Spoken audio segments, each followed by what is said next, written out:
heal as a team, we're going to crumble. Inch by inch, play by play, till we're finished. We're in hell right now, gentlemen, believe me. And we can stay here, get the shit kicked out of us, or we can fight our way back into the light. We can climb out of hell. 1 inch at a time. You know, when you get old in life, things get taken from you. I mean, that's part of life. But you only learn that when you start losing stuff. You find out life's this game of inches. So is football. Because in either game, life or football, the margin for error is so small. I mean, 1/2 a step too late or too early, and you don't quite make it. 1/2 second too slow, too fast, you don't quite catch it. The inches we need are everywhere around us. They're in every break of the game, every minute, every second. On this team, we fight for that inch. On this team, we tear ourselves and everyone else around us to pieces for that inch. We claw our fingernails for that inch. Because we know when we add up all those inches, that's going to make the fucking difference between winning and losing. Between living and dying. I'll tell you this, in any fight, it's the guy who's willing to die who's going to win that inch. And I know if I'm going to have any life anymore, it's because I'm still willing to fight and die for that inch. Because that's what living is. There's 6 inches in front of your face. Now I can't make you do it. You got to look at the guy next to you. Look into his eyes. Now I think you're going to see a guy who will go that inch with you. You're going to see a guy who will sacrifice himself for this team because he knows when it comes down to it, you're going to do the same for him. That's the team, gentlemen. And either we heal now as a team, or we will die as individuals. Ideas are bulletproof. Welcome to the show, ladies and gentlemen. It is November 23rd, 2011. This is Down the Rabbit Hole. I'm your host, Popeye from FederalJack.com. Today I'm joined by my good buddy, Bob Tuskin. What's up? He's going to hang out with me, and we're just going to cover a few news articles, and I want Bob's thoughts on a few things. First thing, though, I'd like to do is I'd like to give everybody something to be thankful about for this coming Thanksgiving, and I know this made me smile last night, so I just thought you'd like to know. You might have heard me play this clip on Joe's show, but I'll play it again. Former U.S. President George Bush and his former counterpart Tony Blair were found guilty of war crimes by the Kuala Lumpur War Crimes Tribunal, which held a 4-day hearing in Malaysia. The 5-panel tribunal unanimously decided that Bush and Blair committed genocide and crimes against peace and humanity when they invaded Iraq in 2003 in blatant violation of international law. The judges ruled that war against Iraq by both the former heads of states was a flagrant abuse of law and an act of aggression which amounted to a mass murder of the Iraqi people. Bush and Blair are found guilty under the same law that applied to the Nazis after the end of World War II. So they are international criminals guilty of Nuremberg crimes against peace, and they should be prosecuted by any state in the world that gets a hold of them. And we will continue our efforts to bring Bush and Blair to justice and put them in jail. In their verdict, the judges said that the United States, under the leadership of Bush, forged documents to claim that Iraq had weapons of mass destruction. They further said the findings of the tribunal be made available to members of the Rome Statute and the names of Bush and Blair be entered into a war crimes register. There is also a recommendation that this be circulated to states, because all states have universal jurisdiction. And therefore, whenever Bush or Blair appear within their shores, there is an obligation under international law to commit these criminals, international war criminals, through the justice system. Both Bush and Blair have repeatedly said the so-called war against terror was targeted at terrorists. Lawyers and human rights workers who are present here today say that the verdict by the tribunal is a landmark decision, and the Kuala Lumpur War Crimes Tribunal say that they would persuade and lobby with the International Criminal Court to charge former US President George Bush and former British Prime Minister Tony Blair for war crimes charges. Happy Thanksgiving, ladies and gentlemen. At least we can be thankful this year, because now, it doesn't matter if it was in Kuala Lumpur or here, they have been officially found by a court guilty of war crimes. Therefore, that is against them. Now, certain countries, they will not be able to travel to, just like Kissinger. So, it's a start. It's not, it's not perfect, but it's a start. What do you think, Bob? Is it just for Tony Bush and George Blair? Yeah, I just think it's for Blair and Bush. I don't think they put Cheney involved in there, although they should have. Well, they could have thrown a few other figures in that list there. I wonder sometimes if they are used as puppets and they receive all the attention to distract from the more sinister, influential people in the background. That's a good, kind of like a front man, like a fall guy. Yeah, because although I think they're scumbags, and there's no doubt. Oh, I don't think they are. They're not the architects. No way. Yeah, so they're not that smart. I have mixed feelings about this, but since we're being thankful, I'm thankful. I'm thankful that there are some agencies out there that are willing to take a stand like that against these criminals, and I hope they do it against other criminals. And part of this was, the fact that they can't use 9/11 anymore to justify what they have done. That was one of the findings, that a lot of this was done in the name of September 11th, 2001. And I think that right there is the next level of trying these war criminals for being completely complicit in a sense, or at the very least using September 11th to exploit and kill and so many other of the consequences from their false flag terror. I agree. That's why it's a linchpin. Because if we can expose how that was a lie, then everything that followed suit will be exposed as a lie and exposed as unnecessary and done for the wrong reasons, and therefore give us more reason to disband things like the Department of Homeland Security. Adolf Hitler was the last person to use the word homeland. That should make people wonder. Why does DHS act like the Nazi SS? It's actually like the SA. It's not like the SS. They're more like the SA, the brown shirts. And we all know what happened to the brown shirts. At least anybody that's a student of history knows what happened to the brown shirts. Bob, if you became president tomorrow, would you disband the DHS? Not just TSA, but like DHS in general. That's not the only thing I would disband. I'd start there, and maybe I wouldn't start there. I don't know.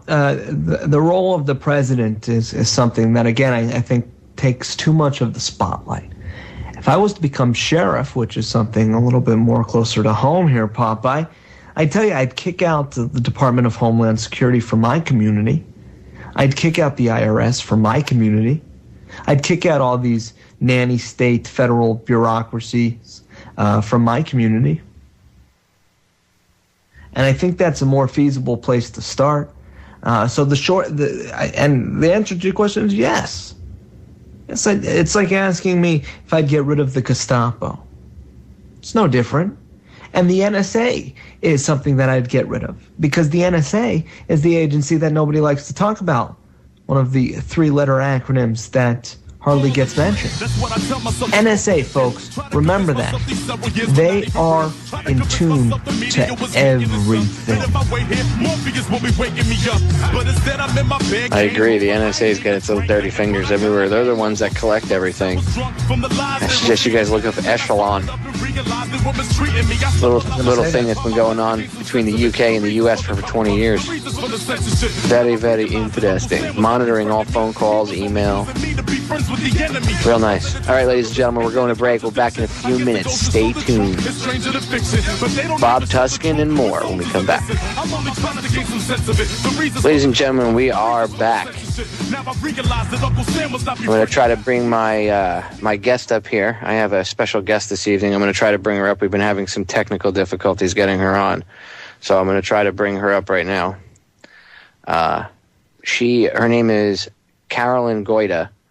She's a investigative journalist and a radio show host. She got a show over on Blog Talk, but she's an investigative journalist, and she's got a very interesting story in her own right. And she interviewed Judith Very Baker yesterday, so right before I did, and she had a lot of the same technical difficulties I had interviewing Judith. So I'm trying to get her on, but I will get her on. We were having, she was, because she's staying in a hotel right now, and they were messing with her. They took the hotel's internet offline for 2 hours yesterday. It was just crazy. So I wasn't the only person that had issues with getting Carolyn on the line, or getting Judith on the line yesterday, and I only got 25 minutes with her, but Carolyn's going to be gracious enough to send me her audio from her interview with her, and I'm going to mix them together and make a new another interview with Judith and get it out there. And if anybody heard me on Bob Tuskin's show yesterday, I said, go get Judith's book, go get Ed Haslam's book, Dr. Mary's Monkey. It's completely worth it. And I swear you will not be sorry. In fact, let me get the full name of Judith's book is Me and Lee: How I Came to Know, Love, and Lose Lee Harvey Oswald. And I'll even give you the ISBN number off of it. It is, there's two of them. There's ISBN 13 and ISBN 10. I'll give you I like 13, so we'll go with that one.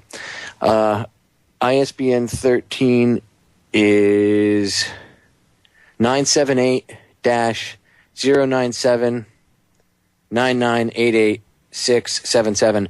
You can get it from Trine Day, but honestly, if you just go to Judith's website, I think it's judithverrybakerblogspot.com.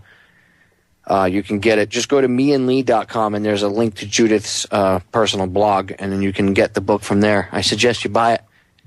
Excellent, excellent read. I'm going to see if I can try to get Carolyn back on here again. Give me a sec, guys. But, yeah, get that book. I'm trying to work on getting Ed Haslam back on again. Remember, a couple months ago I had Ed Haslam back, or I had Ed on originally. He broke some... never before heard news on the show in reference to the polio vaccine and the tainted vaccines. During my interview with Judith yesterday, I learned that, and I had heard some of this in the research, and I thought it was just these were older vaccines that they had stockpiled and they were just using, and it turns out that's not what they were doing. These vaccines were actually still being manufactured, even though they were tainted with the candidate. So it wasn't an accidental thing like, we accidentally had it, and these were older vaccines that were stockpiled. That's not what happened. What actually happened was they were continuously making the vaccine, knowing it was contaminated the way they were making it. And it was just not good at all. in any way, shape, or form. And I thought that, it was this old stockpiled vaccine, and it kind of blew my mind a little bit when she said that they were still making it. Not that I didn't think that they would do that. It's just it never dawned on me that they were still, up until the 90s they were making it. So Lord knows if anything that they've got stockpiled now still has it. Oh, let's hope not. We can hope in one hand, and how does it go? Wish in one hand and crap in the other, and tell me which one weighs more. So if there is stuff, Carolyn, are you with me? Yeah, boy, we're having all. Finally, yeah, it's been kind of hectic. I was telling my listeners here what you went through with Judith yesterday. Yeah, and it sounds like we're still having problems because all of a sudden the phones are being blocked, and I cannot open up your website at all. I can't. I couldn't even go to Orion. Nothing would go through. So I guess we must have made the wrong people angry, which is a good sign. That doesn't surprise me. That's okay. We got a few minutes before we go into break. Go ahead and tell the listeners, just give them a quick, brief intro about who you are, and then on the other side of the break, we can get into Judith's interview, the cancer research, and I want to get into a little bit of what you've been through so they can hear, some of the stuff that you've uncovered and been through. Because, your personal story about what you've uncovered and been through was amazing itself. You should write a book. So go ahead and tell the listeners a little bit about yourself. Well, if I write a book, it'll probably be like a Stephen King sitcom, because you got the ups and downs whenever you get involved with things. But I guess just briefly, I don't like to talk about myself, but brief intro, anything good about me is due to my late parents who never got a chance at great education, but were the best read people, never missed a vote, actively and were involved. There wasn't a sheeple cell and bone in their body or anybody else in my family. I was lucky that way, my aunts and uncles and my parents. My dad had the kind of life, and my mom too, that, the synchronicity and the things that went on is just amazing. Their lives each are a book. Other than that, I've done a few interesting things. I worked at McDonnell Douglas for quite a few years, over a decade. I worked on just about every program they had in the astronautics division. I worked on everything from the space programs to the weapons to the airplanes to the commercial stuff to the software to black projects. And I was everything from a senior design engineer to senior estimator of various project managers. And I was the artificial intelligence fellow, though it was sometimes more artificial than intelligent, and I was not a fellow. And I had the pleasure of going to the Soviet Union when Chernobyl happened. I happened to be there on a cultural exchange, so I glow in the dark, so I save on having a nightlight. And other than that, I was the original producer of Veritas Radio, and I was assistant producer on Out There TV, if anybody remembers that. I also have helped out on Robin Falco's show on Rumor Mill News, and I've written for various people, everything from Paul Harvey to a little bit with Bob Chapman and some other folks. And other than that, I'm trying to move right now. I'm going to try to get a sanctuary built, and we're going to have a lot of permaculture. We're going to have hydroponics, aeroponics, and some just the regular aquaponics with the fish and everything. And I'm excited about that, and I've got 2 patents in the work. And if they work, we can all have a sanctuary, because one of them involves, instead of a wind turbine, it's more of a vibrational thing, which I want to design this as cheaply as possible and get it out to everybody. Same thing, I have a flexible film type photovoltaic thing that if we get the patent, we're going to put that out, because I strongly believe that what we need to do is be able to control our own destiny through controlling our own fuel and our own food. And because what the 1%, the elite, whatever we want to call them this week, they want to control the funding, the food, and the fuel, and that's how they got you by the short hairs. And we need to break that bond and basically stand up for each other, vote, do jury duty, and everybody needs to wake up one sheeple per day and make one stranger smile every day, and the world will be a better place.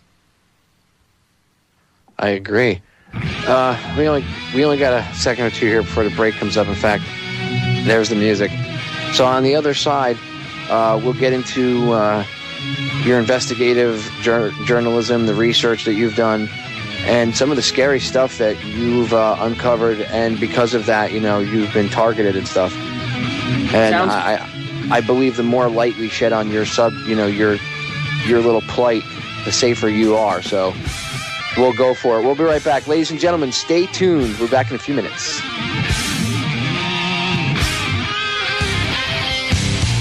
We are back, ladies and gentlemen. It is November 23rd, 2011.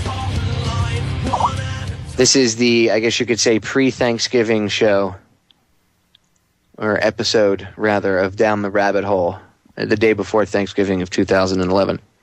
And I'm joined by a very interesting lady who, I gotta say, I when I was on her show earlier today, I told her she's got a brass set of balls that wouldn't fit in a dump truck.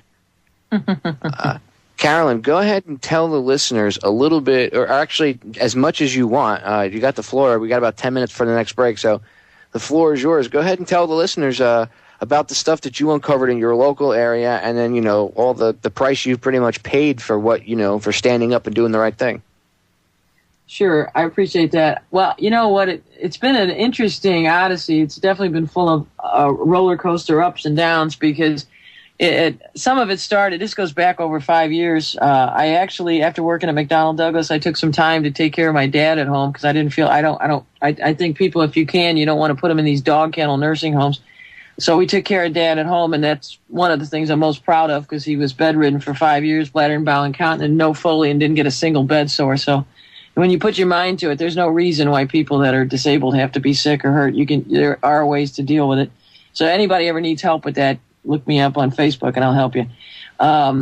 The thing started, it was really kind of interesting because, you know, I was never one of these people that knew how to keep my mouth shut, but neither was my dad. Because when I worked out at McDonnell Douglas, we had the situation where during the first Gulf War, I had the audacity, as they put it, to speak up and actually got myself on the layoff list, which was fine. I actually was ready to move because I didn't like the changes that were happening in the company once they started tying it together with Boeing. Basically, the banksters basically took over the company with a $4 billion stranglehold, saying that they owed when they were building the A-12, and then Cheney came in there and shut it off, and then basically they said it was illegal. During the Gulf War, I was actually sitting in headquarters in a meeting with the new president that the banks had installed. And if people don't think there's connections with these military-industrial complex and the banksters, it was really interesting because I had met John McDonald, and he actually was a pretty decent guy. And this was the son of the original founder.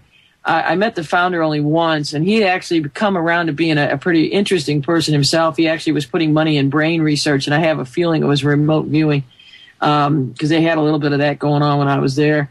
When John McDonald, the son, took over from the nephew, who the board of directors gave it to the nephew, who they thought was more establishment. Well, John turned out to be a really interesting guy, and he wanted to broaden McDonnell Douglas out into other things and whatnot. And he had a very progressive look on things. He was not going to follow the party line or the military-industrial complex line. So they decided to get rid of him. So they brought in a hatchet man that basically took McDonnell Douglas just in St. Louis from 150,000 to 50,000 people. And I had a nice, comfortable position. Like I said, I'd gotten selected as artificial intelligence fellow, which sent me up to MIT for training and all kinds of things, which were interesting. And we can always talk about that someday. Because I saw some things up there that need to be out in the public that they haven't released as far as technology. It's just amazing. And but during the Gulf War, I actually had been working on some mission planning and battle management stuff, and came in because two guys were very excited because there'd been a dogfight, and they were F-18s in the dogfight, which obviously were McDonnell Douglas aircraft, and they had won the dogfight because everybody always wondered about them doing good or bad in a dogfight. They're not the F-15, which is the Air Force fighter. You know, this is the Navy strike bomber, so people were proud that it had actually won in its dogfight. So somebody brought it up in the meeting, and somebody happened to ask me a question because I'd actually had something to do with some of the mission planning, and I really couldn't go into a lot of detail, but I said, well, I was just glad to see that these, you know, the men and women that were on that particular flight coming back home, I said, that's the way we want it to be. I said, I'm not so sure this war is the way it should be anyway, because I said, you know, this whole thing has been bullshit from the beginning, you know, with April doing what she was doing as ambassador, and it was basically sucking them in there. And there's a lot of stuff about those wars I can tell you, too, if you ever want to get into that. The Falkland Wars, too. I almost got shot by a Royal Marine. Got me to meet Maggie Thatcher, though. But it was interesting because the guy was sitting there, and after I got saying how we were so glad to have at least our pilots come home, even if we didn't believe in this particular adventure, all of a sudden the guy stood up and was telling me that, oh, you don't know what business is, little girl. And I'm like, excuse me? I've been up all night working on this, and I just saw the pictures. I know what just happened. And he says, oh, well, you don't understand. This is business. And I got to admit, I had been up all night, didn't have enough sense to keep my mouth shut. So I stood up. That's how angry I was. And I asked him if he'd ever wore a uniform except for a maid uniform in one of his trysts someplace. And I said, I bet you weren't even a Boy Scout. You know, I said, you've never worn a uniform. You've never put your life on the line for anybody else. I said, my father was decorated on D-Day. And I said, you know, he was one of the guys who took even the Germans down to Los Alamos during the war and refused to stay, went back and went with his unit because he refused to participate. And I said, you don't know what sacrifice is. My dad's buddy died after the war from the beatings the Nazis had given him in his kidneys. And I said, I don't want to see any of our people get kidnapped or shot down. And he proceeded to give me the lecture about how, well, hey, this is business. We don't make any money if they don't get shot down because we can't sell any more. You know, we don't lose them. You can't sell them, you know. And I got myself on my reply, which I won't repeat on the air, got me put on the layoff list. But it took them 2 weeks to get the guts to do it. And I actually had lunch with John McDonald, who told me himself he could not stop me from getting fired for my reply. But so I that just gives you an idea that when it comes to things that matter, I am going to speak up no matter what it costs. And in my own neighborhood, I had started, one thing was just a light thing. We actually were looking for an old Nazi Bund site that was near our house. My mom had seen it as a kid. These guys used to come out on the streetcars and in their cars out to the county. And this was both after and during the war. Okay, these people were coming out there in this Nazi Bund, and this was like the Bohemian Grove, Big Owl. My mom was describing this to me, and I'm like going, oh, my God, I got to get a hold of Alex Jones over this. They got this big owl thing, and then she's talking about the rituals and people in capes and people running around naked and everything else. And she told me how her dad, my grandpa, actually had caught her and the other kids watching and swatted her in the butt and said, don't go near these people. And believe it or not, these included people like, as in George, the Walker family, as in George Walker Bush. The Walkers are very big in St. Louis. And the Anheuser family, as in Anheuser-Busch. And also Charles Lindbergh was there, speaking out in favor of the Nazis. Henry Ford was there. And ironically, my mom and I were looking for this, and we're talking 50 years after the war. And when we tried to find out from the local Afton Historical Society, really not telling anybody else, we went there with a metal detector to see if we could find anything. Believe it or not, that's when originally the first death threats started, telling us not to look into this and to mind our own business. So obviously, you know, these Bunds don't disappear. These guys are still, these Nazi cultists are still here, and they're still running the show with the, you know, they've so infiltrated in NASA through Project Paperclip and whatnot. But after that, I decided I didn't have enough trouble, so I got involved when St. Louis County, I found out, had secretly sold our water company to Bayer Pharmaceutical.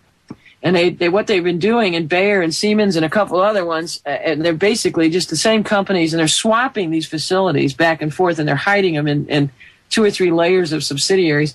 They're buying up county utilities and city utility waters and whatnot. And what they're doing is they're throwing away the filters and putting in more chemicals. So you're getting not only the disgusting chemicals, you're getting, you know, partially dead, partially mutated now bacteria and everything else because these chemicals are having a field day. And I wrote a thing up. Nobody in St. Louis would touch it. Nobody in the paper would touch it.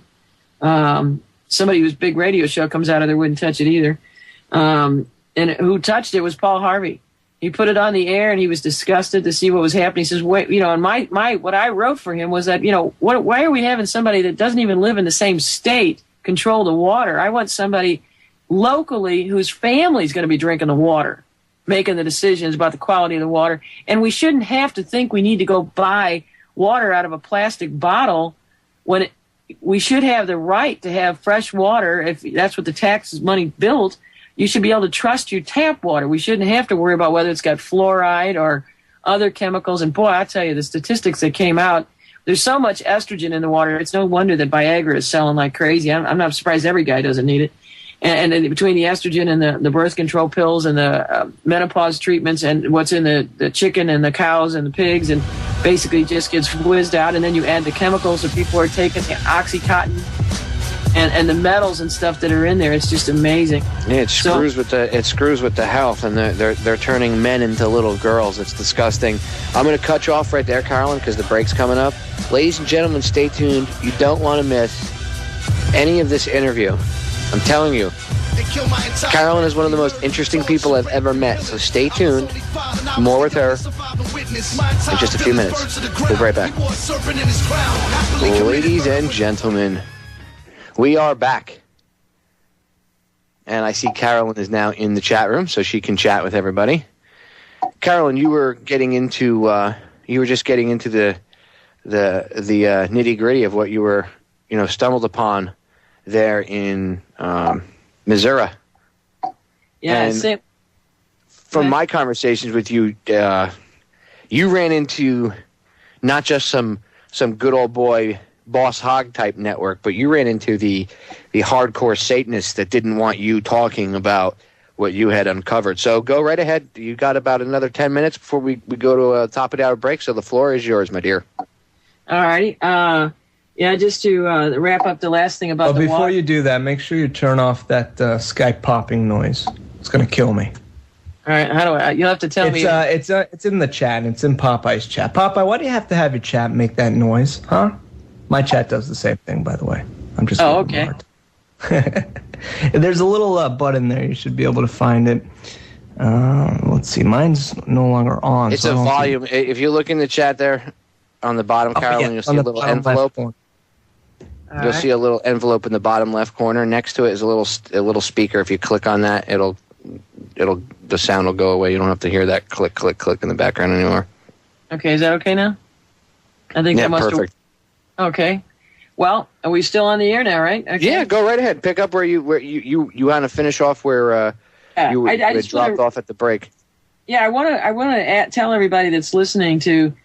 This is something that they can do, because I always not just like to talk about the negative. I like to talk about the solutions too. So I like to tell everybody, first of all, don't be doing the bottled water. You're crazy to do that. If you're going to do that, get yourself one decent thermos, one decent glass thermos, or get a steel thermos, something healthy. Don't be using these plastic bottles. That's goofy. And that was actually part of the agenda, because when I talked to the people at the water company, they can legally do this to you now, because they're no longer part of. You have no right to water, okay? And people think you do, but you don't. It doesn't matter if it was built by tax money or not. Once they sell it and it's privatized, you do not have the right to it. And their argument is you can go buy bottled water, or go pour buckets in your toilet. But of course, if you live in any urban area, they can then condemn your house. So it's another way to abuse you. But everybody really does need to become aware of what's in their water, because if you're in an urban area, it really sucks, because if you're like St. Louis, it's full of hospitals, it's full of allied chemicals. We have Monsanto, we have Mallinckrodt. The stuff they dump is just outrageous, and they don't even try to filter that out of the water. And since they've gotten rid of a lot of filters, there's even more stuff. And using the chemicals, it's causing a lot more mutagens and what bacteria and germs are in there. And realize, especially if you have a lot of major hospitals in the area, whatever everybody's doing is going to get in that water supply, and that includes their medications, from everything from, Oxycontin to Prozac, and of course, they want to overfluoride us, and now they're even talking about putting lithium. So I would definitely have, some sort of atmospheric water generator, have a Berkey, have something, but also, have a little filter on your thing. But everybody has a right, I believe, to demand good water. So I think people need to get together and have their water tested, and get all your friends together and complain and say, we want healthy water out of our tap. We shouldn't have to go to extremes to simply drink water. I mean, that's just insanity. And people have allowed it to happen, just like they do at the airport. If you're willing to grab your ankles, they're more than willing to do it, and people got to stand up and say no. Now, the other thing we had gotten into after we looked into the Nazi Bund and stuff, and we basically decided to heck with it. We don't need to find this thing. They're going to harass us over this and give us death threats about trying to find the location of something 50 years ago. So, I was dealing with this, and after my dad passed, because he was bedridden for 5 years, I was fixing up the house and tried to get involved, because I had invested well enough that I had some time that I could do some things. And I'm one of these people, I've got to get involved in a positive way to fix things. And my dad was that way. Everybody would turn to him. Same thing with my mom. And people in the neighborhood. It's one of these, subdivisions, which I would never really choose to live in, but my mom loved the house, and it was her first owned home, so it meant a lot to her, and we had done a lot and had a lot of plants and whatnot. And I got involved first with the subdivision because I found out, and this is actually something a lot of people don't know about, that all these government entities now, all these things are becoming like fiefdoms across the United States. And St. Louis County is as bad as the worst part of Chicago or anywhere else. It's very much a political machine. And they're creating these municipal ordinances like crazy out there. And they use that to run people out of their homes. They use that to extort money out of people. And they like to target women alone. They like to target elderly. They like to target people on fixed income, because if they can pressure you enough, get you in debt, you can't pay your taxes, they can get your house. Plus, a lot of people are using those to blackmail people, because they'll get all these anonymous hotlines that you can report your neighbor for this or that, and the next thing you know, you're getting in trouble for having, a gutter that's hanging loose or a crack here or there. Next thing you know, you got a $1,500 fine. And what I found out, and it's been used against me, I tried to stop them from doing it because they use that to target people and also to extort money. But what happens is they can take you to these kangaroo courts. You're not allowed a jury. It's like a ticket. You're considered guilty unless you can prove otherwise. And basically, you walk in there and all they're basically saying is, well, you really don't want a jury trial, or we can give you up to a year in jail. So everybody just throws their hands up and pays the fine or pleads guilty and gets an SIS, and the county makes money. And the lawyers don't complain, because the few people that have the money to buy, it's like all these roadside stops that are handing out all these violations. Lawyers aren't going to fight it. They make a boatload of money off these little kangaroo courts, and they're part of the pampered and shielded, so they're not in a hurry to get rid of it. So that was one thing that was causing me problems, because my subdivision was involved with basically doing a heck of a lot of extortion and targeting people that they didn't like in our neighborhood. And since we always were the house that people came to before with my dad, they kept coming there, and I never had the sense to say no to anybody. That was one of the things that was a problem. And then I was baptized Greek Orthodox or Ukrainian Catholic in the Greek Rite, but the Roman Catholic Church had shut all our churches. It was one of the things they did when the Ukrainians were being slaughtered by Stalin. The church said, well, that's okay, we'll steal your churches now because you don't have anybody to defend you. And so we wound up I went to Roman Catholic schools, and how that is important is that I was a very small one. It was it was probably 8 girls in the whole class. I can't remember how many in the total class, maybe 50. But all of a sudden I remember there were 2 boys that kind of disappeared, and I found out they'd had all kinds of legal problems. And we had a reunion I didn't go to, but I'd heard that they said, oh, that you didn't show up, and neither did the 2 jailbirds. And I'm like, what the heck? I knew these guys. What happened, So I actually tried to contact one of them to see what was going on, and found out that both of these guys had been molested. The infamous pedophile priest deal. And I actually started looking into it more, and I wanted this to stop. I said, this is ridiculous, because I remember my mom had become one of these little white slave kids, because, when they didn't have black kids anymore, a lot of these counties, and St. Louis County was good for this, what they would do is they'd find poor families, and they'd get somebody to say, oh, well, they don't have the money to feed the kids. And they used to do this all the time. Unsolved Mysteries used to report on these families getting back together, and everybody'd say, well, this is weird. How did the sheriff, it didn't make sense. The sheriff would come take these kids. This was really common across the Midwest, in Missouri and St. Louis County. They'd come and get these kids, put them in what they call an orphanage. My mom was in the one that was called the Evangelical Orphanage in North St. Louis. And I've met other people that have since been there. Almost all the kids were molested. It was rare if they weren't, including my uncle was molested. So, I was aware that, there was bizarre things going on. We're talking about back in the teens and the 20s in St. Louis and the 30s. And my research went back even farther. But like my mom's case, of course, she was a stinker. She kept running away. My uncle, the poor guy, he had been molested. And this is how they sold these kids. They actually would have people come and bid on them. My mom kept running away, so she wasn't worth bidding on. They actually wound up letting her go back home. My oldest aunt got farmed out as a migrant worker, and they all lived in like bunkers, never got to go to school. And then the other one, she got lucky. She got farmed out to somebody that owned a hairdresser place. He just wanted a kind of a girl to be a flunky, but also she didn't have a kid, so she actually doted on her, so she got lucky. And then, but my uncle, obviously he was with the boys section. He couldn't see his 3 sisters. He's all alone. He gets molested. Believe it or not, St. Louis had an infamous insane asylum, and they did horrible things in research, and it was very similar to what happened to the one Kennedy girl. My uncle got selected. One of the doctors came there and bought 8 of the boys, and he said, we need somebody depressed. We're doing a study on depression, and what they did is he wound up getting that partial lobotomy, just like one of those Kennedys. Was it Kathleen Kennedy, I think it was? And so, I mean, this stuff has been going on, and when I started getting into the research, I mean, it was amazing when I was getting into, because what they were doing was using those kids' school books. You know how everybody used to have to get their picture taken every year and it'd be in the school book? Well, what they do is it was basically like a menu for these sick pedophiles. They'd use these books, pick out a kid, and it was a perfect scam. Because now it wasn't just, Harney Toad Priest having a problem. What this was is these fundraisers that were donating to the church, or the same people, and they didn't even have the same religion. They didn't care. They were donating to the church, donating to the local politicians, which then brings in the corrupt police and the media who are getting paid off. But what they were doing was they would select a kid, and the kid would be invited to be an altar boy for the coming retreat, which would run for a week, maybe a weekend, or even just a Saturday. But, here's a family, and they were smart. They were choosing mostly poor kids, or, lower middle class kids. And, the family's like, oh, you got to go do this. You know what? I'm going to have to cut you off right there, Carolyn, because we're coming up to the top of the hour break. Okay. When we come back on the other side, I'm going to have you, I'll have you pick up right where you're being forced to leave off. Ladies and gentlemen, stay tuned. We'll be back in a few minutes with hour number 2. Carolyn Goyda.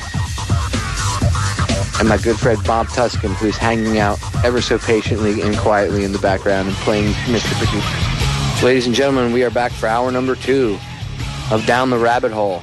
I'm your host, Popeye, from FederalJack.com. Hanging out with my good buddy Bob Tuskin tonight, and my special guest, Carolyn Goyda. Now, Carolyn, before you got cut off by the break, you were getting into the dirty, foul details. This is the only way I could describe these pedophiles, and you were describing what was going on. Let me ask you a question. Was this just from what you found in Missouri, or was it spread further? Obviously, I know it's all over, but this was the same network, obviously, correct? I just want to make sure that, this is extremely organized and extremely orchestrated. They know exactly what they're doing. Some of these kids are swapped across state lines, so, where is this so-called federal FBI and everybody else that should be supposedly doing something? What I've discovered, this has actually been going on. I know for a fact, I didn't keep going back any farther. I went back, and I could prove it back at least 100 years that this has been organized. And they literally do pick these kids out. And this is, obviously, they didn't have the photo books all the way back, but they would actually pick these kids out, and kids would disappear, and they would, tell their parents the kids are getting selected. All kinds of ways to do it. To tell the kids getting special training, or they would convince the kid that they had to go join the seminary or something else, and they would get these kids, and these kids would be being swapped between Boston, San Francisco, New York, Milwaukee, and internationally. Some of these kids were going back and forth between Ireland. Germany was a hotbed of a lot of this stuff.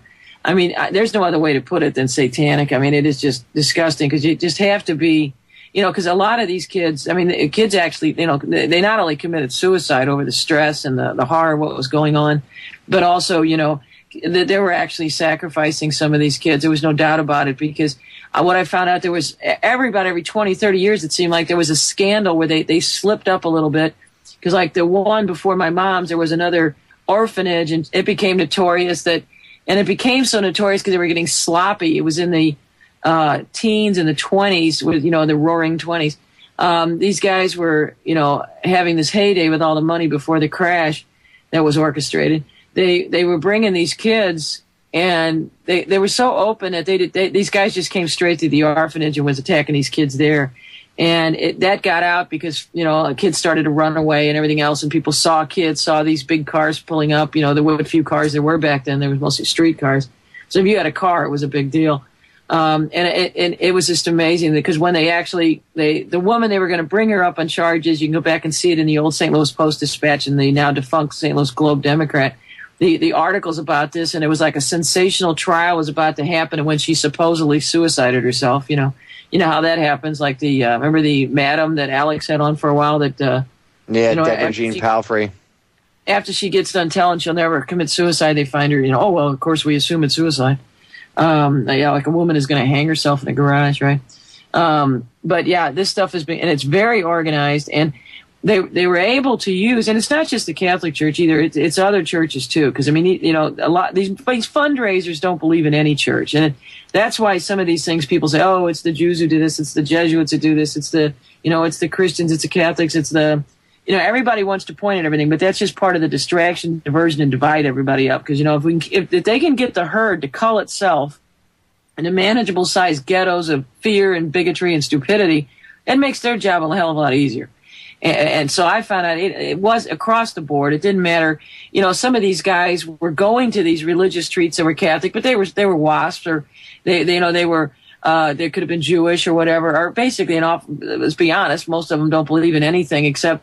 I really do. There's so many of these people that do get into the ritualistic aspect of this, that they're so into this stuff with the young kids, because there's so much of that. The energy around these young kids seem to attract these, these, I don't know, you want to call them lecherous creatures. I don't know if they can still be considered human beings for what they do.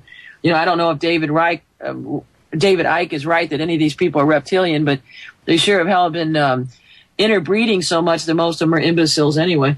But there's definitely something there that these people are selling their soul, because I don't see how they can do what they do to these kids. And, when they finally, after she committed suicide, somebody went in there and they dug it up, and there was so many bodies, and that they could show that there was, torture done to these kids. And there was no other way to say, but it was ritual, sacrifices that were going on.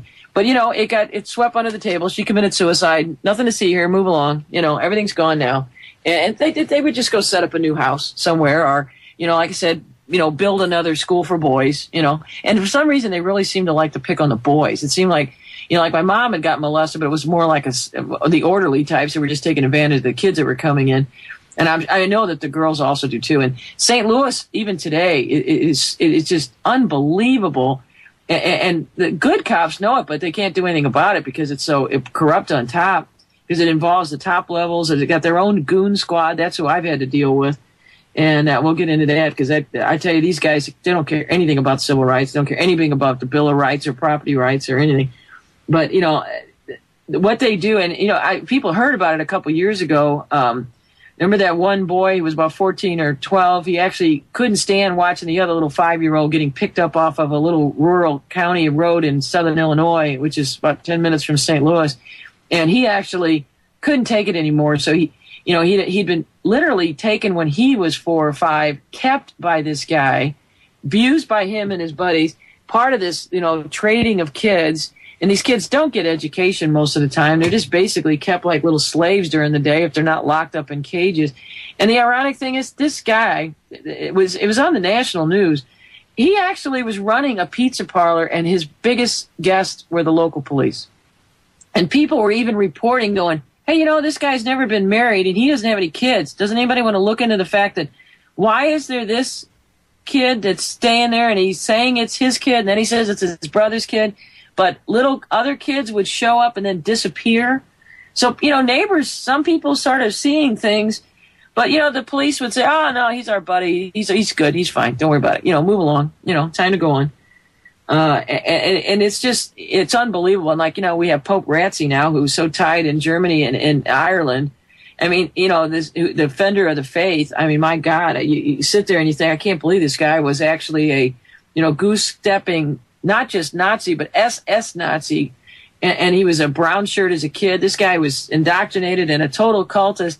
And he's even come out and said, well, this stuff was misunderstood. Things were different back there. There was sort of a relationship, and it was just a situation. And I'm sitting there thinking, are you out of your mind? And, to sit there and think that, 1 billion Catholics listen to this guy. And I mean, like I said, I went to Roman Catholic schools. I went to Notre Dame High School. I mean, some of the best people I met in my life were some of the nuns who I actually admired. Judith and I talked about that because we even talked about how David Ferry had been a minister at the behest of his family, a priest, and she had actually considered being a nun as well, because it's like you grow up in that culture. It's just sort of, you think about it. But she was attracted for the same reason I was, because when I was growing up, some of the people I admire, besides my mom and dad, a couple of my aunts and uncles, were some of the nuns, because they were doing the real missionary thing. They not only were nurses, they were teachers that cared about you and would stay late and help you with things. Or, if you were a weird kid like me, I was the kid in the math class. I never was good at sitting there doing the rote ones where you just do things, but I was the weird kid that did the bonus word problem all the time that pissed people off. I would ask for it. Is there another one? I like figuring out these little puzzles. And so, these nuns were people I really admired. Of course, it turned out as I got older and I got to know them in high school, too many of them wound up dead by junta death squads in Guatemala and Nicaragua after we trained the people in Honduras to, and here they are, American citizens going down there to help the poorest of the poor down there, trying to teach the kids, be hospital nurses and teachers. Oh, there's a cat in the background. Some of the nuns I knew were ones that actually got wound up being found dead on the side of the road, attacked by these junta people, and it's just amazing. So I don't want to have people think that I'm saying that all the Catholic Church or Catholics specifically either. Like I said, what I uncovered was multidimensional and multi-denomination as well. Well, of course, because at the core, it's not even really about being a Catholic or any other sort of sect of Christianity or even any religion at all. It's about it's about one religion, I should say, Satanism, and it's about their sick, twisted crap that they do. Ladies and gentlemen, stay right there. We'll be back in a few minutes. Do not change the dial or turn off the flash player in case you're listening on your computer. We'll be right back. Ladies and gentlemen, we are back. Hanging out with Carolyn Goyda. And Carolyn, during the break and off air earlier today, you and I were talking, and you told me the personal price that you've had to pay for all of what you've uncovered and just the sheer thuggery that you've had to deal with. Go ahead and, because we got about 45 minutes left, so go ahead and give the listeners an idea of just the thuggish behavior that you've had to deal with. Yeah, it gets really interesting, and people do need to know that this really does happen to people. So when people say it to you, don't sit there and think, oh, that shouldn't happen to you, or what did you do to get it to happen to you? Now, a lot of times they're targeting you because they do want to go after people that, if you're somebody in a local area that people do come to, you're seen as somebody that's not willing to play games, because if you're standing up for other people, they've got to make an example of you. And I also did look into things that, made them nervous. And I will say, somebody was asking me in the chat, yeah, I am on Facebook at my whole name, Carolyn Rose Goyda. Like I said, there's over 1,400 photo albums there, and I post probably anywhere between 30 and 100 things every day, and we get into all kinds of discussions, everything from permaculture to we were discussing the USS Liberty, so I try to touch on themes to get people going, and 5,000 incredibly great people internationally. I mean, I have every state in the Union, every province of Canada, every part of the UK, every part of the EU. Oddly enough, every country in the Arab, throughout that whole Middle East region. I have Iranians, Iraqis. When there was things going on in Gaza, I had people at the Jerusalem Post and people in Palestine. At the same time, we had Cynthia McKinney on my page at the same time, talking about what was going on. A bunch of Romanians. I must really attract vampires. I'm a night owl. And everything in Central and South America is represented on my page. Philippines, Korea, Taiwan. We do have some Chinese now. Got a bunch of people in Iceland. Australia, New Zealand is there. Philippines, Indonesia, Japan. So when something happens, that's the one thing I found. And then we were talking about people needing to know things worldwide. And when you say, there is a good thing when you say that worldwide we're the same. We don't need to have one world government or any of that crap. We don't need banksters telling us how to do it. We need local things and credit unions, and we don't need any of these large banks or Federal Reserve type things that are just a scam. But the fact that you get on a place like Facebook or, the chat here, and you find it on Friends of Freeman Agenda. Freeman's a good buddy of mine. The friendshipagenda.com is where he's at.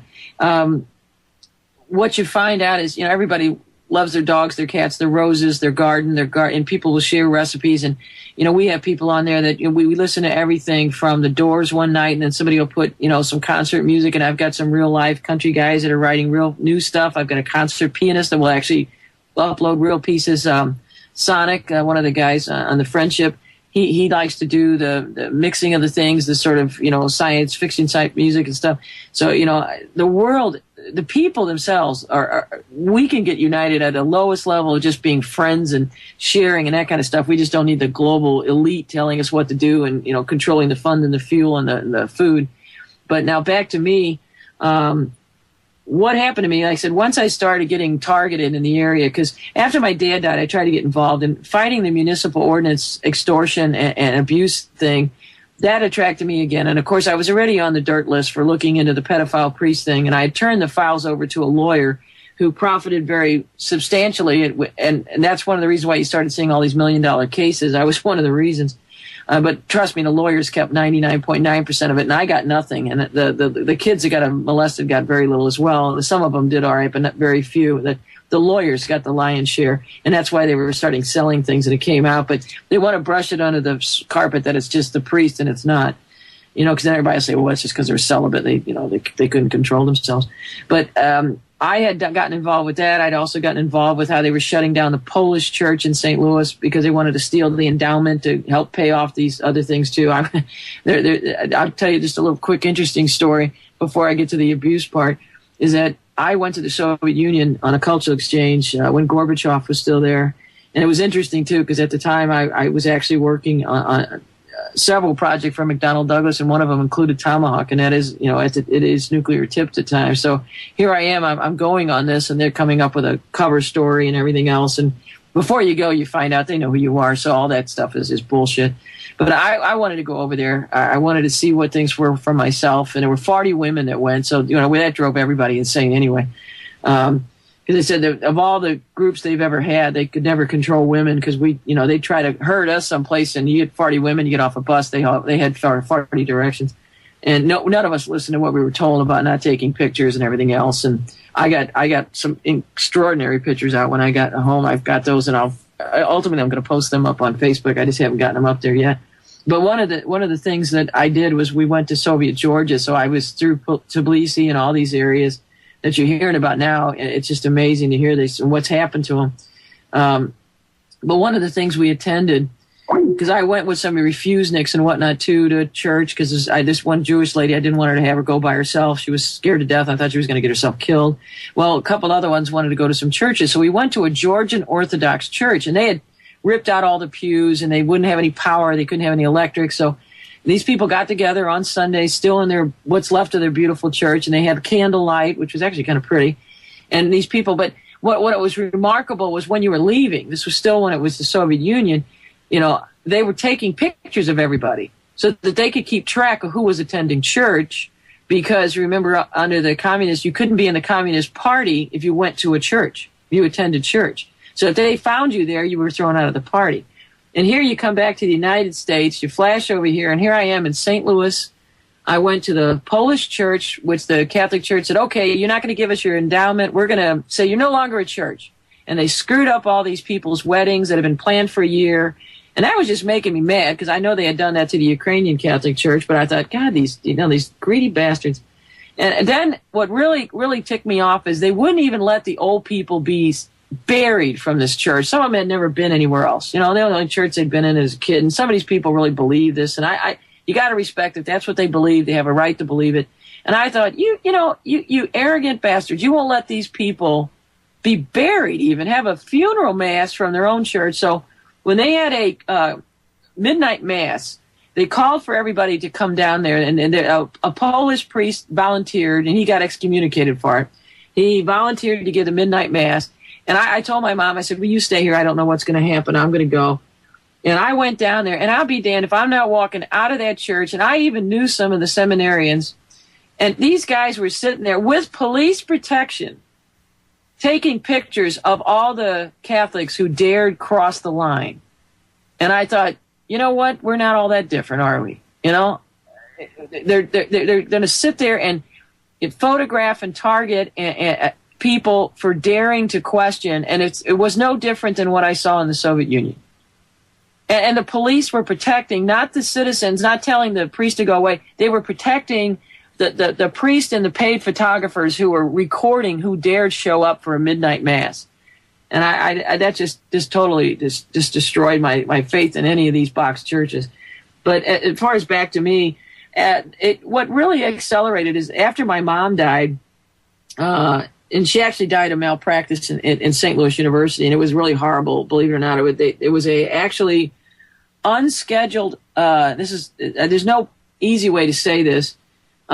She went in there because we were getting death threats like crazy, and on the phone constantly. The police wouldn't do anything about it. We'd started getting swastikas painted on my door. They tried to say I'm a lesbian. I'm not, but they were trying to say, oh, she's not married, she must be, and all. I mean, you know how they're just going to go after you for everything they can. And my mom, you know, she's a tough lady. She says, they're not going to be able to run me out of my house. This is my home. I want to stay here. And we started having dead animals put on our porch. And then, we both got so I'm going sick. to cut you off right there because we're coming up to the break. And All right. The listeners are going to have to be, like a cliffhanger. Well, just as she gets into the good stuff, Popeye? Sorry, guys. It's the way it works in live radio. We'll be back in a few minutes. So stay tuned. We're back, ladies and gentlemen. I've already decided, after about the first 20 minutes of Carolyn being on, that obviously one show is not enough to have her on. So I will have her back on within the coming weeks, and I'm actually going to have her on. I'm going to try to bring her on, if she can, at least like once a month. That way she can, update and stuff, and let the listeners know what's going on, as well as get into, just the tons of research that she's done. Because her and I were, talking off hour. We got into a conversation, and next thing I know, we were on the call for like an hour and a half. It was amazing. We were chatting, and it was just, her head is so filled with information about things, and a lot of it is the dirty stuff that no one wants to talk about. And you all know that that's one of the things I specialize in, is exposing the pus-filled wounds and cleaning them out so that we can, disinfect it and move on. It's the only way we can deal with this stuff. And a lot of people don't talk about this stuff. And I consider myself lucky to have met you, Carolyn, because you really are a fountain of information, and you have the balls and the courage to talk about it. It's hard to find people that are willing to talk about this stuff with me on air. Not many people. Bob Tuskin's one of the only other people. Mark Passio. There are people that will touch on it, but they don't like to. You know what I mean? They skim the surface, whereas you have to get into it. Now, getting back into it, just before you got cut off by the break, you were saying you were getting into the stuff that was done to you, and the creepy and horrible things that were done to you and your pets and your family. So go ahead. You were saying that they had started attacking your animals and then went to break. So go ahead and pick up right there. Right, and you mentioned other places. There is a Friend of Freeman show on Freeman's page where we did a couple hours too, where we got into the same stuff. So if anybody wants to find it over there, if you just go on my Facebook page, and you can. There's links to all that stuff in one of the photo albums. But yeah, what started to happen, you start to tell people this stuff, and they shake their head because they don't want to believe it, because you can't even make up some of this stuff. Because it's, people say, well, they can't do that to you. It's illegal or something else. But, we started with the death threats, with the Nazi things and whatnot. And then one of the strangest thing, and I've talked to Hutch about this, John Hutchinson, we've been trying to figure out exactly what was done, was one of the first things that was strange that started happening to our house was all the batteries in our house started leaking. Now, you tell people that and they think you're nuts. But you're talking about a watch, you're talking about a flashlight, you're talking about picking up your remote and it's leaking on you. I had at the time a Subaru Forester, built in Indiana, by the way, by Americans. I loved that car. It was actually I got a picture of it on my Facebook thing. It was actually painted like a tie-dyed shirt. I did that one night after a six-pack, and I explained why. It was a trip back, and it was a black one, and I had to change the color. It was starting to look like a hearse. But that battery's in the vehicle, actually, They had to replace it 6 times in 3 months. And Subaru went through all the wiring. AAA went through all the wiring. They said they'd never seen anything like this before. And you know, the coins in my house were all tarnishing out of nowhere. So something was being done while we're getting the death threats. And my mom and I both got sick. My feet got so big they looked like flippers. And my poor mom actually started having circulation problems in her legs too. But being elderly and she was already in her late 80s, it was the opposite. Mine was swelling. Her veins were starting to collapse. And she did not start out having anything wrong with her. She was incredibly healthy. My grandma lived to 104. My doctor and everybody even assumed my mother was going to live at least another 10 years. Yeah, we had the first of, while the batteries were having the problem, we had the first of 7 animals in a 3-year period get cancer out of nowhere when all of our animals had lived, the natural causes 15, 20 years, whatever. And we didn't have all 7 at the same time, but the first cat got cancer, and we wound up having a total of 7 of them get cancer in 3 years. I brought them down to Mizzou. They were all autopsy. They said this is the odds of this happening in a small area, unrelated animals, the fast way these cancers killed these cats. I got a touch of skin cancer. Like I said, we started having the circulation problems, and I lost my mom right after it was when the big tsunami was in Indonesia. Out of nowhere, my mom all of a sudden had more problems. Same time I did. Same time the cat started bleeding out of her nipple. I didn't even know cats could get breast cancer. But I'm dealing with that. My mom gets sick, and of all strange things, her doctor gets sent, and I'm not making this up. The Pope was dying at the time. Her doctor was an incredible guy that picked up my mom and dad as doctors when nobody else would help me keep them at home, because that's what I owed my dad, and that's what I wanted to do for my mom. Dr. Flaherty was his name. So he's not a particularly religious person, but his family is. And, you know, good Irish boy. Well, he all of a sudden out of nowhere gets an invite. I mean, there's a million doctors over there. He gets an invite to give a presentation. He was a wonderful geriatric doctor, but to give a speech in Rome, and he's going to consult on the frickin' Pope, who's going to die anyway. You know, like they needed him over there like crazy. There's probably about 8,000 doctors there. So the very day my mom has to go in the hospital for emergency, out of nowhere, he's catching a plane and calls me from the airport. And he's like, well, wait a minute, what's wrong? I just saw her. He literally had just seen her 3 days before. And it's like, he's like, well, she can't be this bad. And I said, no, I think she's in defib. And I'd seen enough. And I said, I really do. And I said, I normally can handle anything, but I said, I can't handle this. I mean, I don't have a heart machine here. And so we wound up going, of all places, what he was attached to, and everybody's going to love this, it was St. Louis University, nice Jesuitly run St. Louis University. But by this time, the hospital had been sold to tenant. To make a long story short, without going into all the detail, my mother wound up dying of malpractice because I actually had left her alone for a short time, and I am not making this up. I get a call back at the house. I'm checking on the cat, which ultimately died as well. I was going to shower, get coffee, come back, and this was like at 4 o'clock in the morning when I left the hospital. Everything had been happening wrong at the hospital, so they kept losing her, moving her every time I left. That could take another 2-hour show, just that. But this is difficult for me to say. I actually came back in. They told me they had to do this as an emergency, and I'm not kidding you. They had one time said that if the circulation problem, she might lose a toe because of some collapsed veins. And we had decided her doctor was coming back on Monday, and this was like Wednesday or Thursday. There was no reason to rush for any of this. She was doing fine. She was eating. First, they gave her a shot that sent her, almost killed her. They had to give her Narcoleptic to bring her back. So here she is. She's not strong enough. They drag her in to do surgery. She's in there for 5 or 6 hours. I have no idea what's going on. I'm trying to find out, trying to get in there. I walk up to her room because they said, oh, we brought her back to recovery. You can find her. I came walking into the room, and she had 4 inches of her leg left. And her leg was still even open. And I literally walked into this and almost fell over. I mean, to this day, I still have nightmares of that scene. And the horror look on her face when she woke up that way. And, I mean, she ultimately died because, I'll be honest with you, she gave up after that. But the personal attacks from the day she was buried, and she was buried in Jefferson Barracks next to my dad, who, like I said, he was a very brave man. He was decorated on D-Day. He was in Jefferson Barracks, so she was buried in there. I literally got home still in the outfit I'd worn at the cemetery. And here I walk, the phone rings, and it's one of the people in the neighborhood who I didn't know well, but I'd been warned that she was upset with me protecting other people and getting involved.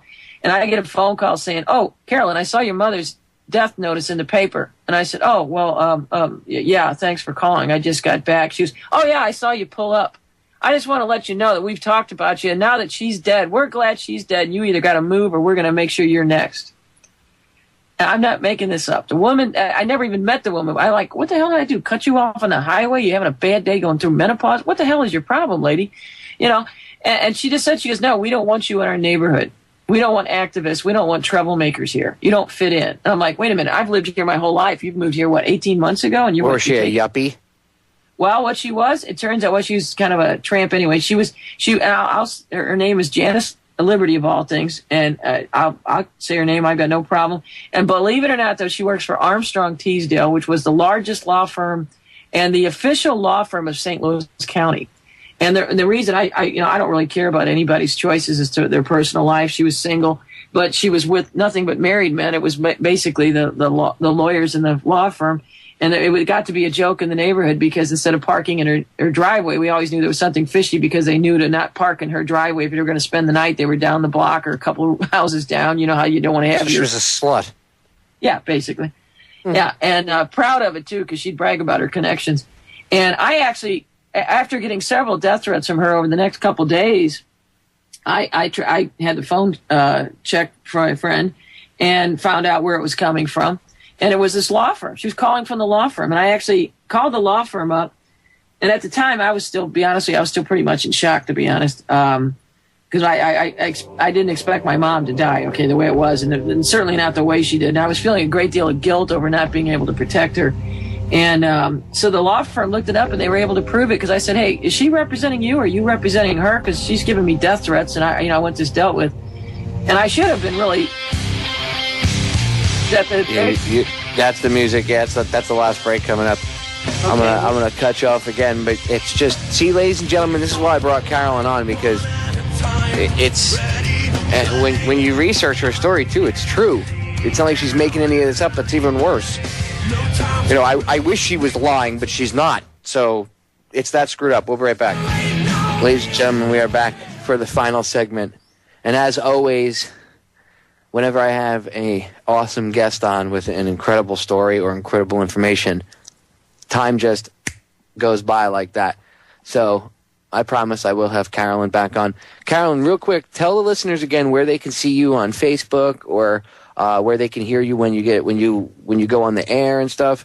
I'm sure that they're biting at their fingernails in anticipation of hearing more, and we're obviously not going to have enough time to fit it all in today. So where can they check you out? Do you have any archives or anything where they can listen to your older shows? Okay, most of them are on. I've got them as various photo albums right now on the Facebook. I'm just kind of using that for my central thing now because I've got a web page that I'm working on, but I don't have it up yet.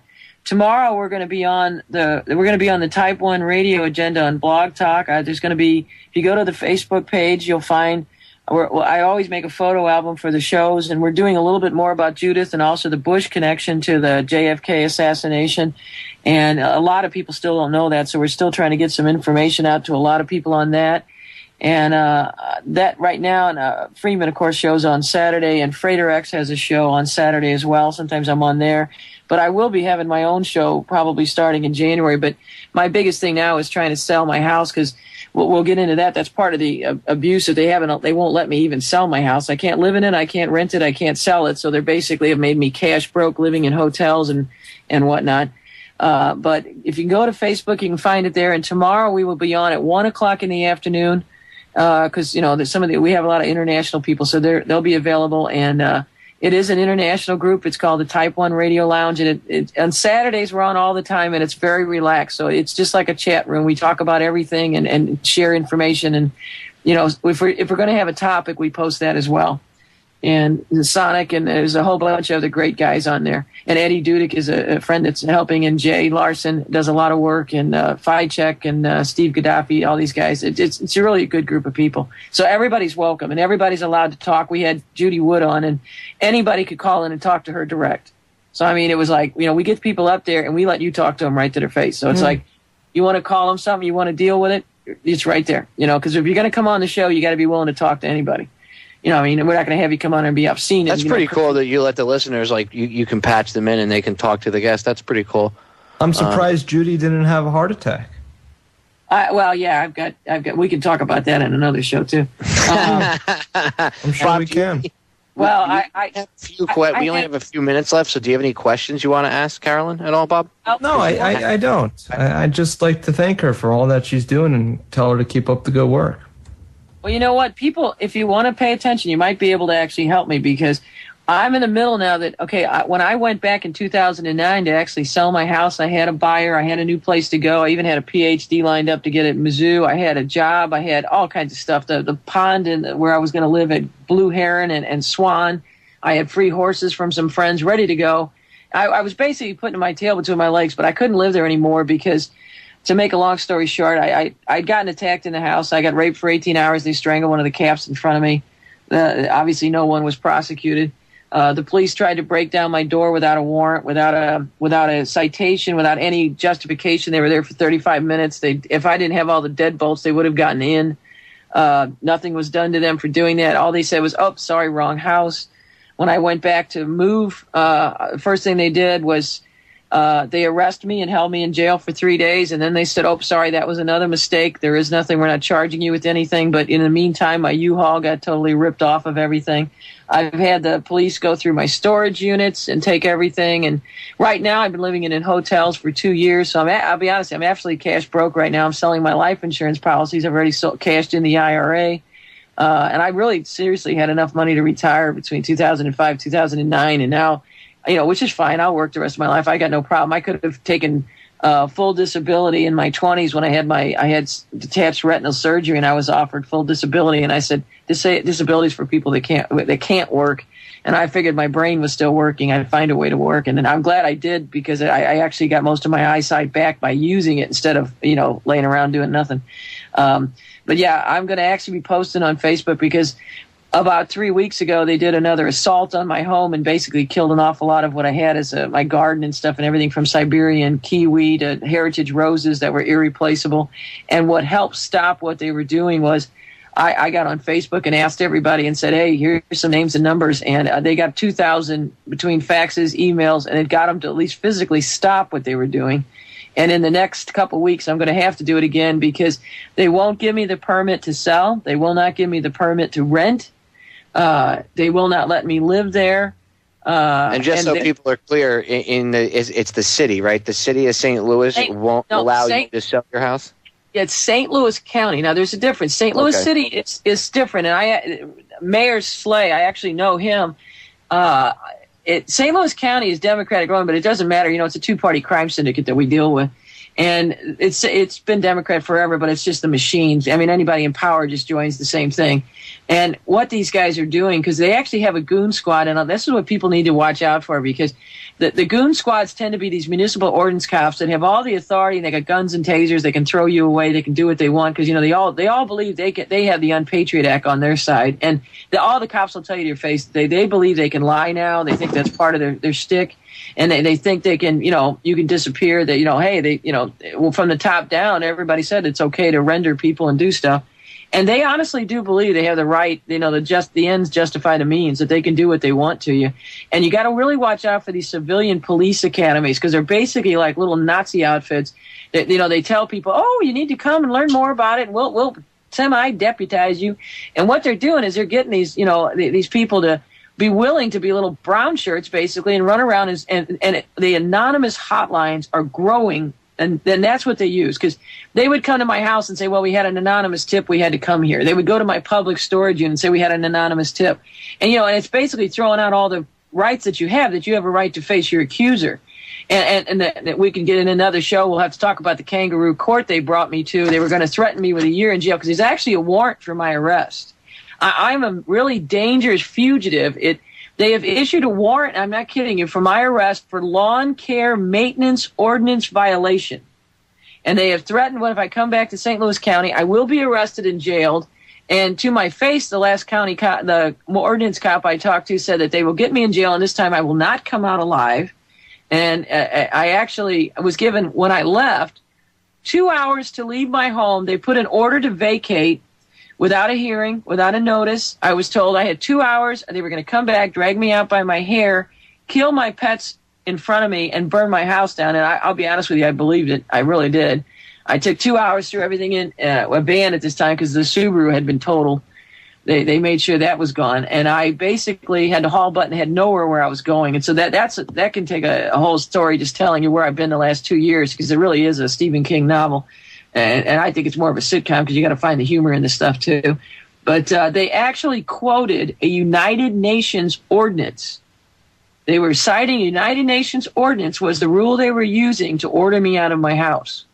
And then I've talked to even St. Louis County judges that have told me, they said, my God, this is just absolute civil rights violation. You've got a case. But the hard thing for an average citizen to do is you try to get lawyers to defend you. And the ones that are involved, that they're already hooked into these municipal courts, they make so much money off of these. You know, they put up these road stops now, and they call them drunken driving. Moms are worried about drunks. Yeah. No, that's a way to intimidate people and to get people used to saying, you know, show me your papers, please. And they cite people because it's a profitable thing. I got in trouble because Paul Harvey used another story I did, which was basically showing how St. Louis County police had become mercenaries. They were basically becoming a larger and larger police force, and they were being, you know, farmed out to these little tiny nearby municipalities and basically just being ticket writers. But you know, they were making a ton of money for the municipalities. They were making money for St. Louis County. And that's basically what most of these ordinances are being used. They're used to extort money from you. I had one of the municipal ordinance cops come to my house and wanted me to have his buddy cut down a tree. I mean, this guy was a buffoon with a pickup truck and a chainsaw. And I even asked him, I said, did you ever cut anything down in your life? And he says, well, I just got this chainsaw. I think I can figure this out. And I'm like, holy crap. And it's like, you know, and I now that's the good old boy network. That's the good old boy network right there. I've even got it in writing. That this guy they're so arrogant and feel so confident. I was able to get this cop to put in writing, one, that they had stormed my house, because I said, I need this before I leave, you know, and I got him to do this. And I even have him in writing where he admitted telling me I had to give him $550 to have his buddy cut my tree down.